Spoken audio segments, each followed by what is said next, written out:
Okay, we are here with Ricky. Ricky, say hi. Hi. What we're going to do is review the daily SCBA checks that we will be implementing once the SCBA or /air management program goes into effect. So again, today we'll be talking about how each one of us is going to be doing a daily morning check on our own respective air pack. As you know, currently the engine driver is theoretically responsible for checking all the packs on the truck, which would amount to about 7 packs. We've now cut that down to the point where the engine driver is only going to be checking these 2 packs here to the far right.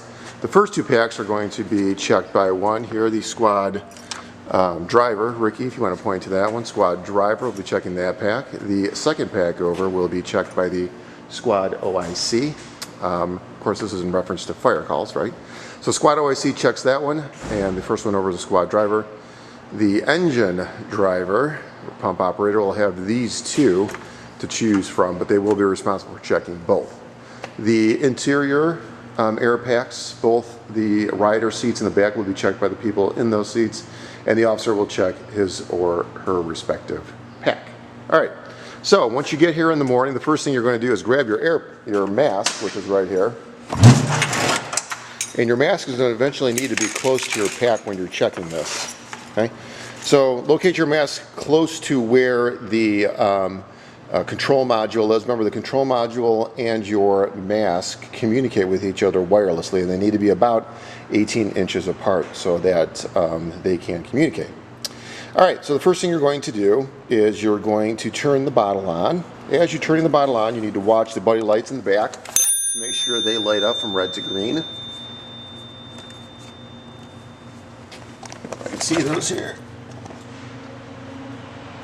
They're slow. There they go.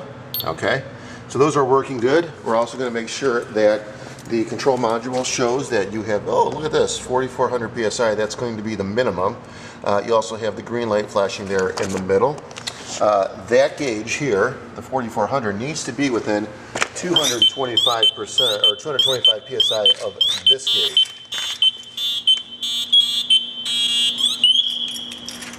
All right, so we're going to consider full right now between 4,400 and 4,500 PSI. So at this point, we've turned the bottle on, we've checked our pressures, we've made sure that they're about 225 PSI different within each other.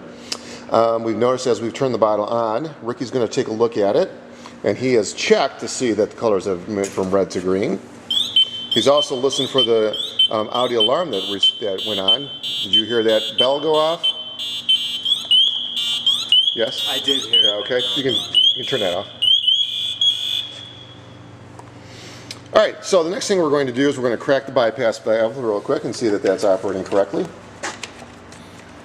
Doesn't have to be long, that's good, so that's working correctly. We'll move on over to the pass device. Now these are in no specific order, you can do these however you want. But we're going to let the pack sit. You noticed earlier we did let it sit and we did let it activate. You can see there's the pre-alarm. We're also going to let it go into full alarm and then we will reset it. So Ricky will do that for us.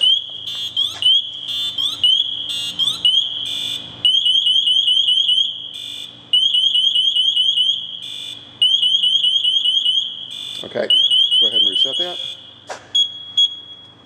All right, that's good. Now that he's noticed that it works that way, we're also going to manually activate the pass device. That's going to hold that down for 3 seconds. That works. Go ahead and reset it.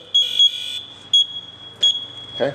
Next thing we're going to do, and this doesn't have to be a very detailed check, but Ricky's going to pick up the pack, and he's just going to take a quick look at all the hoses from the back of the pack to the front, just to make sure that nothing is loose. The pack is on right now. You should not hear any air leaking out. If you do, you should take the pack out of service. The manufacturer says any leak of 100 PSI or more over 10 seconds, the pack should be removed. I would say anytime you hear any leak, the pack should be removed out of service. Okay. Any leaks, Ricky? No leaks. No leaks, that's good. All the hoses are intact, no cracks. Everything's where it's supposed to be. Everything looks good. Excellent. All right. Next step here is we're going to take our mask itself and we're going to do a seal test. So he's going to put the mask over his face, put his hand over there, Take a deep breath in, make sure it's working. You can, if you want, connect the mask to air at this point, but it's not necessary. Okay. He's also going to take a look at the voice amplifier to make sure that that's working properly. Test. Okay. That is working good. Next thing he's going to do is going to look at the control module there at the bottom and check the battery level of the actual control module. Remember, the batteries are located here in the back. There is a gauge on there to let you know what the battery level is, and right there on the top it shows that it is full. That's good. All right, let's see what the next step here is. Okay, so when turning the bottle off, we're going to turn the bottle off at this point. We do not have to fill it with air. It's good to go. We've checked everything else. Everything looks good. We're going to turn the bottle off. And as we're turning the bottle off and bleeding the air, we're also going to do a secondary check to make sure that the green light's turned to red and that the battery, the audio alarm activates.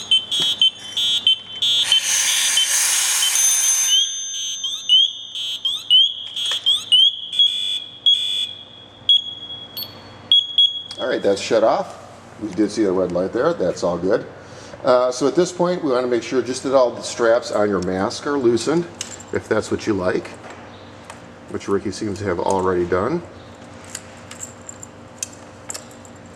All right, so that's in the ready position.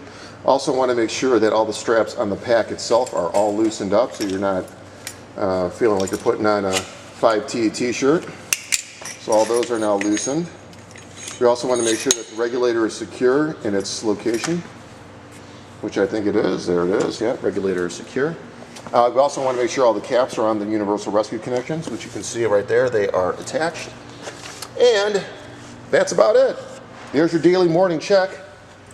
Ricky has done a fine job of illustrating that for us. It took about, what? How long did it take? 2 minutes. About 2 minutes. So a good 2 minutes spent to save you from potential disaster. Thank you.